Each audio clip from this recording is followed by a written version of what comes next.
Hello, ഇന്നത്തെ evening സ്നാക്കിന് 2 പുഴുങ്ങിയ potato, 2 സവാള, പച്ചമുളക്, വേപ്പില, കൊത്തമല്ലി, ഇഞ്ചി ഇതൊന്ന് ചോപ്പ് ചെയ്തെടുക്കണം.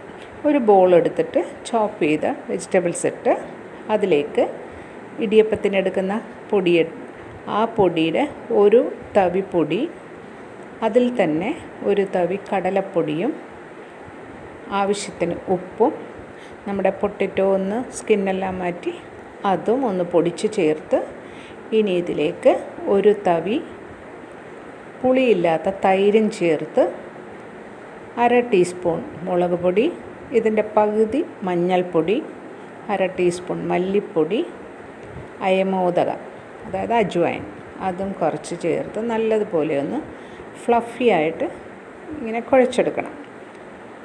ഈ കാണുന്ന പോലെ ഒരു 10 മിനിറ്റ് വെച്ചതിന് ശേഷം ചീനച്ചട്ടിയിലേക്ക് സൺഫ്ലവർ ഓയിൽ ഒഴിച്ച് അത് ചൂടായി വരുമ്പോഴേക്കും കുറച്ചായിട്ട് ഒഴിച്ച് തിരിച്ചും മറിച്ചുവിട്ട് ഫ്രൈ ചെയ്തെടുക്കണം. അപ്പോൾ എൻ്റെ വീഡിയോസ് എല്ലാം കാണുന്നവരും പുതിയതായി കാണുന്നവരും ഒന്ന് സബ്സ്ക്രൈബ് ചെയ്ത് ലൈക്ക് ചെയ്ത് ഷെയർ ചെയ്ത് സപ്പോർട്ട് ചെയ്യണം. അപ്പോൾ ഇന്നത്തെ ഈവനിങ് സ്നാക്ക് റെഡി ആയിട്ടുണ്ട്. പുറമേ നല്ല ക്രഞ്ചിയും ഉള്ളിൽ നല്ല സോഫ്റ്റുമാണ്. കുട്ടികൾക്ക് ഇഷ്ടപ്പെടും. എരിവ് കൂടുതലാക്കണമെങ്കിൽ അങ്ങനെ കുറച്ചുകൂടെ എരിവ് കൂട്ടാം. അപ്പോൾ ഈവനിങ് സ്നാക്ക് വിത്ത് ചായ ട്രൈ ചെയ്ത് നോക്കൂ. എൻജോയ്.